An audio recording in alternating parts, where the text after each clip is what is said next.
podcast. We're going to dive into if SGA is underrated heading into this season. Plus, what are some of the fun lineups and starting lineups that we can see the Thunder deploy as we look forward to what the rotation might be for the 2022-23 NBA season, which is now right around the corner.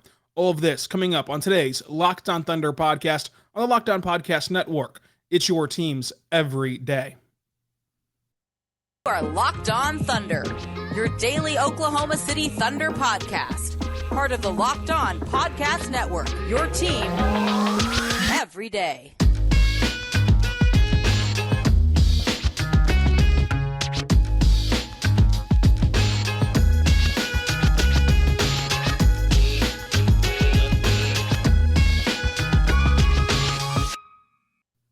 Let's get it going on the Locked On Thunder podcast on the Locked On Podcast Network, your teams every day.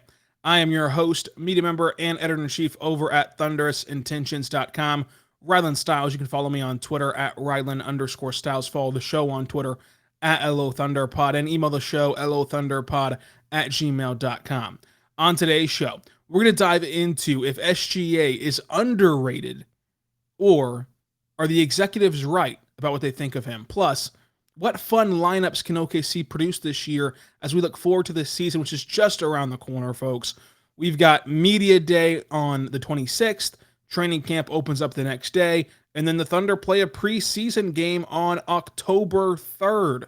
So it is here. It is coming fast and furious. We're back to 5 days a week right here on Locked On Thunder. So thank you so much for making us your first listen every single morning, every single day. We're here for you talking Thunder basketball 5 days a week after every single Thunder game. And we'll even have a Thursday lunch Twitter spaces over on Twitter at Rylan_Stiles on Twitter to enjoy. So a lot to come here on Locked On Thunder. Make sure you subscribe anywhere you get your podcast from, on Apple Podcasts, Spotify, YouTube, anywhere you get podcasts from.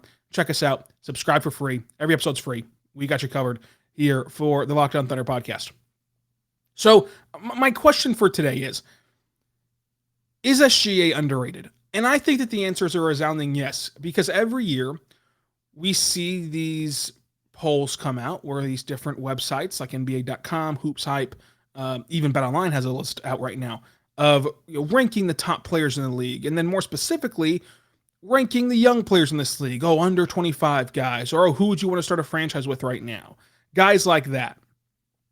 And on all of these lists, even while taking off the Thunder-colored glasses, SGA is just far too low on all of these lists.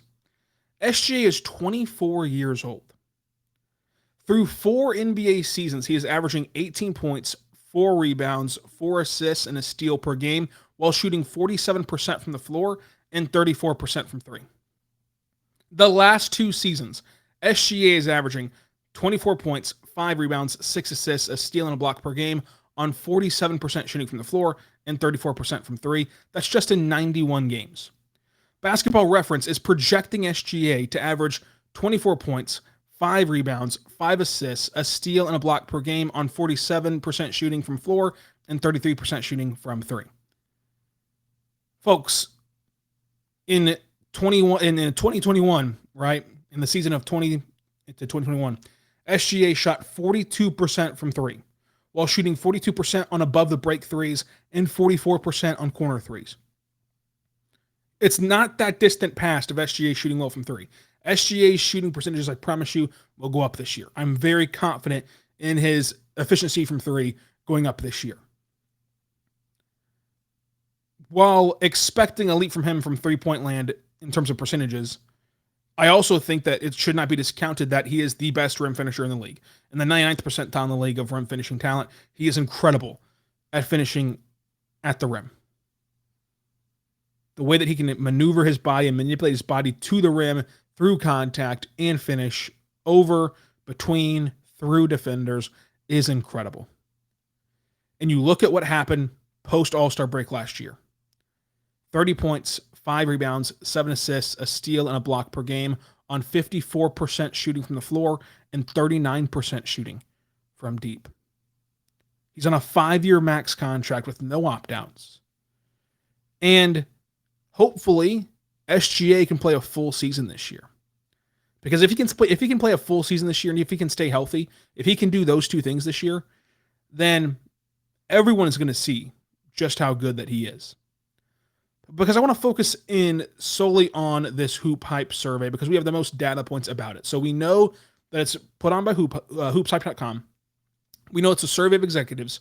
We know that they were asked to rank their top 5 players under 25 on who they kind of want to start the franchise with, just kind of who their best players under 25. So every executive ranked 5 players under 25, their top 5. And then those lists got averaged out and compiled into this list. And so the top is pretty obvious, pretty clear. Luka Doncic, number 1. No problem with that. Jason Tatum, number 2. No problem with that. Jason Tatum just took the Celtics to the finals. He's been to the Eastern Conference Finals, 3-4 times now already in Boston. You can't have any gripes with those two. Ja Morant at 3. Again, that makes sense. Put him in the top 3. That's perfectly fine. The rest of the list. Number 4, Evan Mobley. Number 5, Anthony Edwards. Number 6, Zion Williamson. Number 7, Scotty Barnes. Number 8, LaMelo Ball. Number 9, Trae Young. Number 10, Darius Garland. Number 11, Cade Cunningham. Number 12, Jalen Green.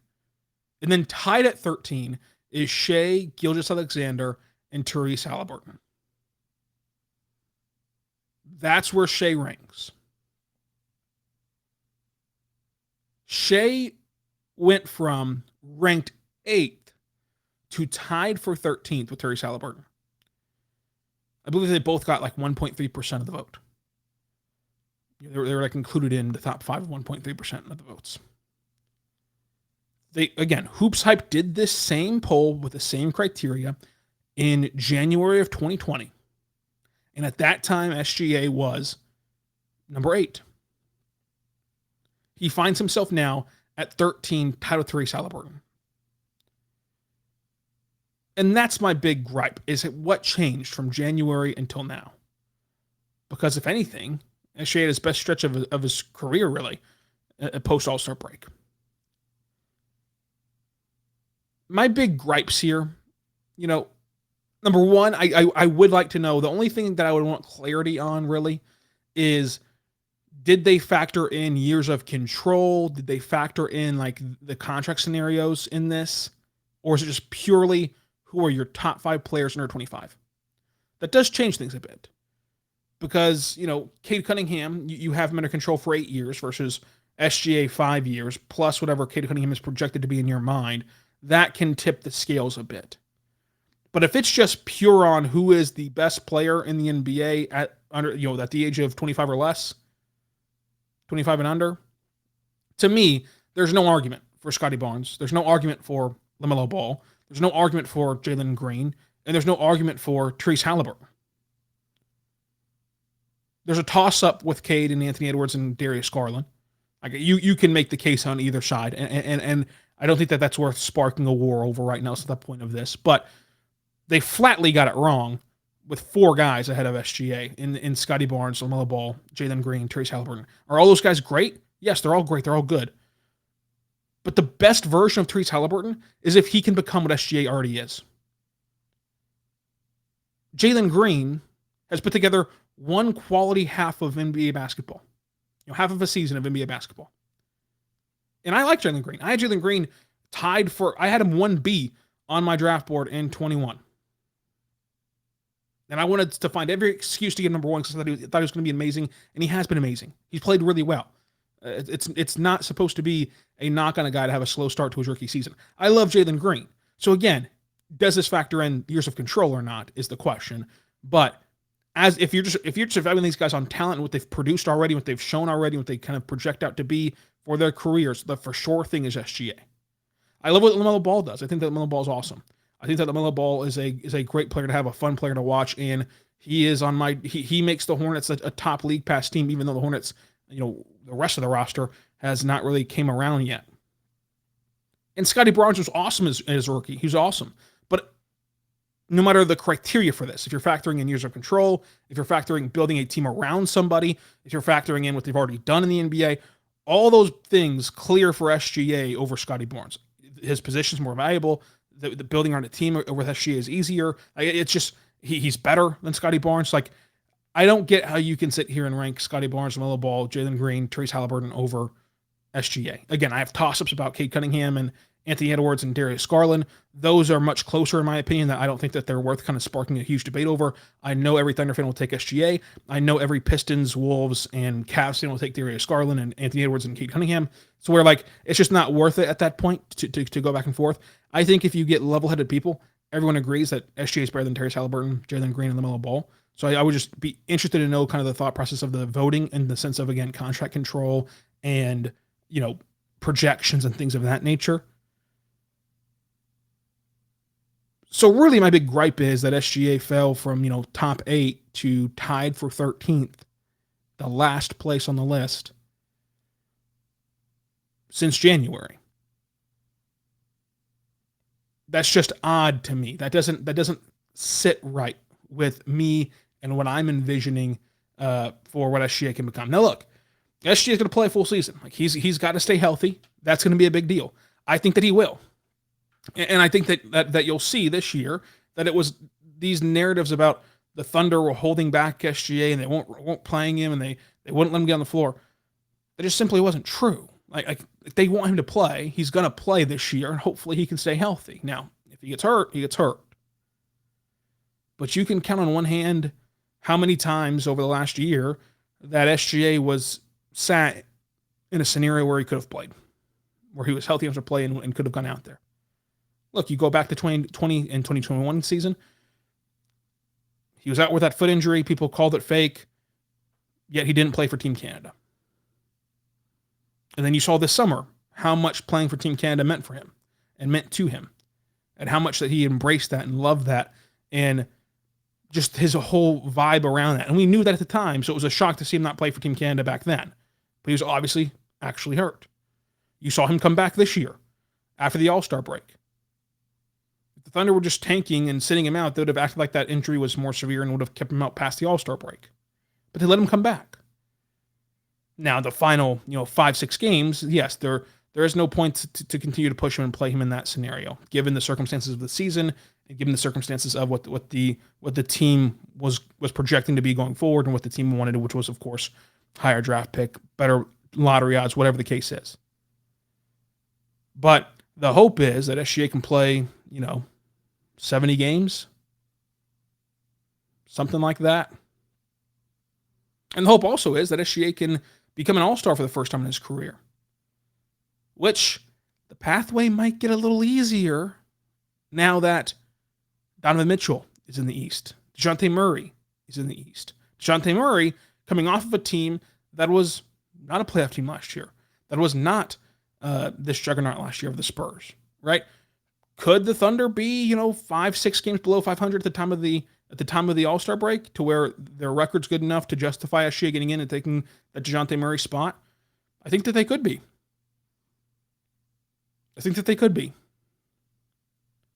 So, all this to say, SGA, I think, is criminally underrated. And a lot of it is due to just the flat circumstances of he has not played that much. He has not gotten on to the biggest of stages yet, even though he's played in the playoffs twice in his career already, with the Clippers his rookie season, with the Thunder his first year in OKC. But I think that we're going to see the kind of image get reshaped around SGA, or just kind of a reminder, so to say, of how good he is and how talented that he is this season. But first, before we get into the fun lineups and rotations and who's going to start, I want to talk about our good friends over at RocketMoney. We love sharing our message with podcasters. You have the most engaged audience, and we're going to tell you about Rocket Mortgage right now. So, Rocket Money is incredible. The other day, I tried to cancel my subscription to Amazon Prime, and it took me, I kid you not, 4 different tries. Like, how does it take 3 hours to deliver a silly Amazon package, but to cancel my subscription, I also have to take the time for the next several hours to cancel that subscription? That was an example of how Rocket Money can help you. Are you wasting money on subscriptions? 80% of people have subscriptions that they forgot about. Maybe for you, it's that unused Amazon Prime account, as mentioned before, or maybe it's a Hulu account that never gets streamed, or just some apps that you tried along the way and you forgot about because the free trial ran out, but you didn't hit the whole turn off auto renew, right? We've all been there before.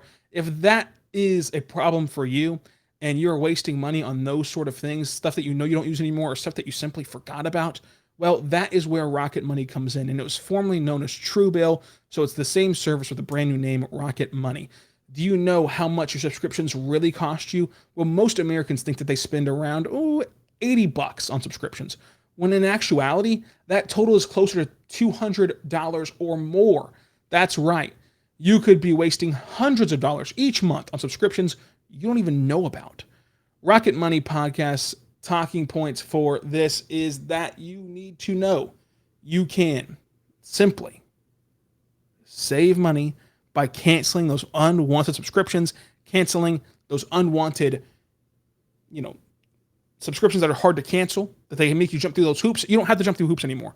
You go to Rocket Money, and Rocket Money will allow you to cancel them for free, and also they'll do it for you.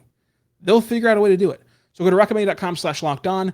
It could save you hundreds of dollars per year. That's rocketmoney.com/lockedon. Check it out today and get rid of those unwanted subscriptions.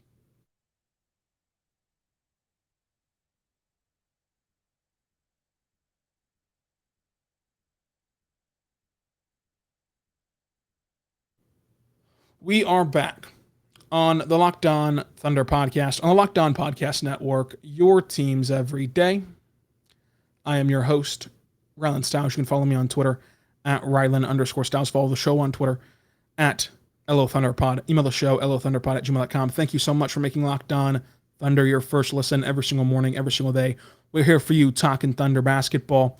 Now, I want to talk about some lineups. Because as the season nears, right, we are exactly a week away from training camp. We are exactly a week away from Media Day happening on Monday the 26th. It'll be my first time covering Media Day in person. That'll be a lot of fun. Training camp the next day. That'll be a lot of fun as well. And then preseason starts on October 3rd in Denver, I believe it is. So it'll be fun to watch this team take shape. Some questions to be defined moving forward is, to me, about the lineups and rotation. Who will start? What does the rotation even look like? How many guys play? How many guys can Mark fit into this rotation? For context, a season ago, Mark Daigneault used 35 different starting lineups. In 2020, 2021, he used 30. Remember that 2020-21 season? That was only a 72-game stretch. And he used 30. So it's clear that the Thunder will change up and experiment and tweak things and kind of mix and match, so to say. But let's try to guess that starting lineup. What's the starting lineup October 19th in Minnesota for the season opener? The locks are clear, right? You're going to lock in SGA. You're going to lock in Josh Giddey. You're going to lock in Lu Dort. You still have 2 spots to play with and 3 locks.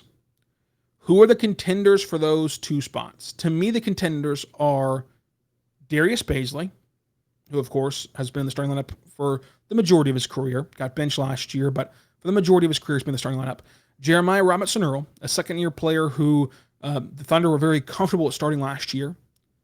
Jalen Williams, the rookie out of Santa Clara, I think that he is an incredible player that will adjust to the NBA really quickly, and that maybe Mark will want to start. He showed last year that he's comfortable starting rookies. He started Josh Giddey from the word go. And then Derek Favors, as long as he makes the team everything, Derek Favors, of course, is an option. To me, I think that the Thunder will start SGA, Lu Dort, Josh Giddey, Darius Bazley, and Jeremiah Robinson-Earl. That's going to be the 5. I'd love to see Jalen Williams get in there instead, but I don't want to push the luck. I'm going to be very conservative out of the gate, and then we'll see at Media Day, we'll see at training camp, we'll see at the preseason, kind of slate how these things mix and match. That's the good thing about the NBA. Training camp and preseason are like real basketball. Like it's not these other sports like baseball where a guy goes out there and just throws straight fastballs for an inning or two and then gets pulled or whatever. Like or football where the stars play like 2 seconds. In the NBA, they pretty much just play basketball. Like the guys just pretty much just play, and so you can get a kind of a feel for what's happening. Of course, the end of the rotation will be different because they'll be wanting to get guys looks who they're thinking about waiving or thinking about moving on from, especially this year when the Thunder have to waive 3 standard NBA deals before the season opener. Before October 17th, so much before the season opener. But I'm going to stick with this guess for now. Now, things can change. We can hear different information, especially Monday and Tuesday next week. But for right now, I'm going to stick with SGA, Lou Dort, Josh Giddey, Darius Bazley, Jeremiah Armstrong. Let me know down below in the comment section on YouTube, who is your starting 5 for OKC? Let me know the same thing on Twitter, at Rylan_Styles. Let's talk rotation, though, because I find this very interesting. So we already mentioned the 5, SGA, Lou Dort, Josh Giddey, Bazley, Robinson Earl. That's 5. Now, do you go to a 10-man rotation? Do you go to a 12-man rotation? Like, how do you handle this if you're Mark? How many more guys are you allowing to log minutes in an NBA game? I think that Trey Mann's a lock, so you can put him 6. I think that Jalen Williams is a lock from Santa Clara. You can put him 7. I think that Kenny Hustle's a lock at 8. You can put him 8. So that's already 3 more guys who you are including in this for sure minutes category. I think you have to find minutes for Aaron Wiggins. That's 9. And then from there, I think this is where that 10th spot becomes a roulette spot. Some nights, you're going to want to see Poku play. Some nights, you're going to want to see Ousmane Dieng play. Some nights, it'll be Mike Muscala to tie things together and space the floor and kind of make your guards look a lot better and flow a lot better. And then you also have the wild cards of Lindy Waters and Jalen Williams out of Arkansas. 2 guys who are interesting, who you want to see develop and grow, but they're not going to rank higher than these other guys listed in their rotation pecking order. For Lindy Waters, you kind of know what he can do. You kind of know that what his game is predicated on offensively. You need to see how much of a leap he can take defensively, which he took a large leap defensively in the summer league, it appeared. Let's see if that translates to the NBA game. And then for Jalen Williams, I think that his role is more so with the G League club, trying to learn some NBA swing skills. But I think they'll obviously get some opportunity in the NBA, especially with the shallow, rotation at center. This isn't even factoring in Derek Favors. Of course, they have to cut some of these guys, like Derek Favors, Theo Maledon, Ty Jerome, not even factored in yet. And we're already at 14 names who the Thunder want to see get some minutes and get a little bit of run. Of course, Mike Muscala, you don't need to get him run, but he can provide that kind of cohesion for your guards and make their life easier in certain segments of games. You won't play him 20 minutes a night or probably even 10 minutes a night, but he can come in there for a few stretches and a few spells to help just the offense get into more of a rhythm. And again, Ousmane Dieng and Jalen Williams probably won't play every single night because you're going to have them play with the blue at times, I believe, in OKC. And then we know Poku's up and down in the rotation. And so we'll just see how elongated this rotation gets. But I think that this is going to be very interesting. And I think that it gets a lot clearer, too, once we figure out kind of the shape of the roster. Are they going to cut Derek Favors? Are they going to cut Vid Krejci? They're going to cut Theo Maledon. They're going to cut Ty Jerome. Who are they going to cut from this team? They got to cut 3 guys on NBA standard deals. So when you look at this roster, take out Lindy Waters in your mind. Take out Eugene Omori in your mind. They got to cut 3 guys out of that list. Sans those 2. The 2A guys don't count. It's going to be tough. And we're going to see how they do it, how they navigate it. And that'll be kind of the most burning question Monday, throughout training camp, throughout preseason, of who's going to get the boot and how you piece together a rotation off of that. But even without factoring those 4 guys in, who I think are the most likely on the chopping block, there's still already like 14 names here that you want to see get minutes in a Thunder uniform. You can't really have a 14-man rotation. There's not enough minutes to go around and have any sort of flow to it. Of course, you can technically play guys like a minute, 2 minutes, 3 minutes, 4 minutes, 5 minutes, and just get them in games, but you can't really get a sample size of development in that setting. So I'm interested to see who kind of falls in and out and swings forward and out of the rotation throughout the throughout the season and throughout kind of the season ups and downs and everything else. Let me know if you think SGA is underrated. Let me know if you think that the Thunder should start both Baisley and Jeremiah Robinson-Earl. Let me know what your rotation would be. Are you going 10 deep, 12 deep? What is your ideal rotation for OKC? All that can be found down below on YouTube, Locked on Thunder, and on Twitter at Ryland_Styles. Until tomorrow, we're back 5 days a week. So subscribe for free across all platforms. Until then, be good and be good to one another.